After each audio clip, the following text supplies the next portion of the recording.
নমস্কার বন্ধুরা, ট্রেডিং বাংলার একটা ভিডিওতে আপনাদের স্বাগত। আমরা আজকে দেখে নেব হচ্ছে ট্রাইডেন্ট হচ্ছে বেডশিট এই টাইপের কটনের জিনিসপত্র ম্যানুফ্যাকচার করে।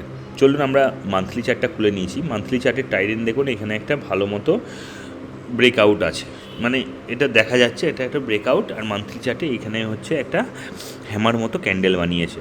আচ্ছা, দেখে নেওয়া যাক এবার এর মান্থলি চার্টের পর উইকলি চার্টটাকে যদি কনভার্ট করে দেখে নিই, তাহলে উইকলি চার্টে কী হবে সেটা দেখে নেওয়া যাক। উইকলি চার্টটায় আমরা কনভার্ট করলাম উইকলি। দেখুন উইকলি চার্টে যদি আমরা এবার ট্রেন্ড লাইন এখানে ড্র করতে আরম্ভ করি, দেখুন এইখান থেকে আমরা একটা ট্রেন্ড লাইন নিচ্ছি, ঠিক এই পয়েন্টটা থেকে একটুখানি ছোটো করে নিই। হ্যাঁ, এই পয়েন্টটা থেকে ট্রেন্ড লাইনটা নিচ্ছি। দেখুন আমরা এই সমস্ত কটা পয়েন্টকে টাচ করে এখানে একটা উইকলি চার্টে আমরা ব্রেকআউট দেখতে পাচ্ছি। দেখুন কোন কোন পয়েন্টকে টাচ করেছে। এইখানে একবার টাচ করেছে, টাচের মতো এখানে টাচ। দেখুন এই লোকেশনে একটা হ্যামার ক্যান্ডেল বানিয়েছে। হ্যামার ক্যান্ডেলটা বানিয়ে এখান থেকে ক্রমশ ওপরে যাওয়ার চেষ্টা করছে। এবার দেখুন যদি আমরা এখানে একটা ট্রেন লাইন টেনে নিই, তাহলে কি দেখা যায়, নিচের একটা সাপোর্টের ট্রেন লাইন টানা যাক। এখান থেকে আমি একটা ট্রেন লাইন ড্র করলাম, মোটামুটি এইরকম ট্রেন লাইন একটা ড্র হলো।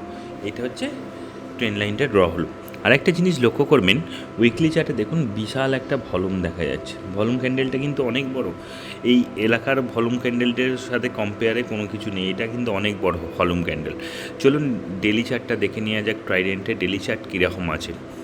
ডেলি চার্টটা খুলে নিলাম, আমি এইগুলোকে ক্লিন করে দিচ্ছি যা লেখাগুলোকে, আর একবার এটাকে রিসেট করে নিলাম।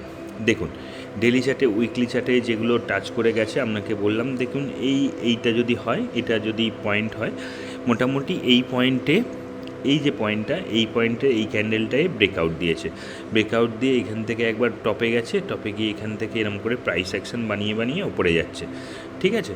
আর নিচের তাহলে আমরা যে ট্রেন লাইনটা টেনেছিলাম, নিচের ট্রেন লাইনটাকে ফলো করে ওপরেই যাচ্ছে দেখতে পাচ্ছি। আচ্ছা, এখন যদি ট্রাইডেন্ট এখানে দেখুন নিচে নেমে এসছে, তাহলে এই ট্রাইডেন্টের সাপোর্ট কোথায় কোথায় দেখে নেওয়া যাক।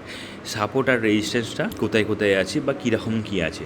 দেখুন ট্রাইডেন্টের প্রথম মোটামুটি সাপোর্ট হচ্ছে যেখান থেকে ঘুরে এসছে আগের দিন, মোটামুটি এইখানটাই হচ্ছে একটা ভালো মতো সাপোর্ট, ঠিক আছে, যেখান থেকে ঘুরে এসছে। দেখুন ঠিক এই পয়েন্টটায় টাচ করেছে, এটা 33.22 এই রেঞ্জে। এই কালারটাকে আমি চেঞ্জ করে দিচ্ছি, এটা একটা সাপোর্ট। এর পরের সাপোর্টটা নেবে হচ্ছে এইরকম একটা রেঞ্জে। দেখুন মানে পরের সাপোর্টটা হবে এইরকম একটা রেঞ্জে, এই রেঞ্জটা 32, মানে 32 এর রেঞ্জ একটা দিয়ে দিই, মোটামুটি 32 এর রেঞ্জই ধরুন, ঠিক আছে। 32 এর রেঞ্জ হচ্ছে পরের সাপোর্ট, আর তারপরের সাপোর্ট হচ্ছে মোটামুটি 30, ঠিক আছে, মোটামুটি এই 30 বা 39 এইরকম একটা রেঞ্জ, ঠিক আছে। এগুলো হলো সাপোর্ট। আর কোথায় কোথায় রেজিস্ট্যান্স, মানে কোথায় কোথায় টার্গেট হতে পারে। দেখুন প্রথম টার্গেট হতে পারে এই রকম জায়গায়, এই লেভেলটাকে, এই 36 লেভেলকে ক্রস করলে তারপরে 40 লেভেল দেখতে পাবেন। 40 লেভেলকে ক্রস করলে ক্রমশ ওপর দিকে যেতে থাকবে। এই দেখুন 40 লেভেলকে ক্রস করলে তারপর মোটামুটি এই 43কে ক্রস করলে আরও ওপরের দিকে যাবে। এবার তার মানে ট্রাইডেন্ট কী দেখতে পাচ্ছি, ট্রাইডেন্ট এই মুহূর্তে একটা সাপোর্টের কাছে আছে। তাহলে এই এখন দেখে এটাকে কোনো বেয়ারিশ ক্যান্ডেল তো একটা গঠন হয়েছে, এখানে একটা ছোটো মতো হ্যামার টাইপের করে নিচের দিকে নেমে এসে, দেখুন নিচের দিকে নেমে এসে এখানেও যদি কিছুদিন কনসোলিডেট করে ঠিক এই লেভেলটাকে ব্রেক করে, অথবা এখানে যদি কোনো একটা হ্যামার ক্যান্ডেল বানায়, এখানে আমরা এন্ট্রি করতে পারি। এখানে মনে করুন একটা হ্যামার ক্যান্ডেল বানালো, এরকম হ্যামার ক্যান্ডেলের ওপরে যখন স্টার্ট হবে তখন আমরা এন্ট্রি করতে পারি ট্রাইডেন্টকে একটু ভালো দিকের টার্গেটের জন্য। যাই হোক, আমি যেটা বলছিলাম সেটা হচ্ছে আমি ফিনান্সিয়াল অ্যাডভাইজার নই আপনি আপনার ফিনান্সিয়াল অ্যাডভাইজারকে জিজ্ঞাসা করে তবেই কিনবেন। আরেকটা জিনিস দেখুন, এই যে সাপোর্টটা, এই যে সাপোর্টের ট্রেন লাইনটা আমি টেনেছি, এই ট্রেন লাইনটাকে ব্রেক করছে না, ঠিক আছে। এই ট্রেন লাইনটাকে ব্রেক করলে আমরা কিন্তু ট্রাইডেন্ট থেকে বেরিয়ে যেতে পারি। তাহলে আমাদের এইখানে সাপোর্ট মানে এইখান পর্যন্ত আমরা মোটামুটি দেখতে পারি। এই রেঞ্জটা 32 এর রেঞ্জ, যদি এখন এন্ট্রি করি এখানে 32 এর রেঞ্জে যদি কেনা যায় বা 32 রেঞ্জ যদি ব্রেক করে, তাহলে নিচের দিকে যাবে। আর এইখানে কিন্তু ভলিউম দেখে মনে হচ্ছে না এখন নিচে এখনও বেরোবার কোনো চান্স আছে। এখানে ভলিউম খুবই ভালো আছে, এটা কেনা যেতে পারে।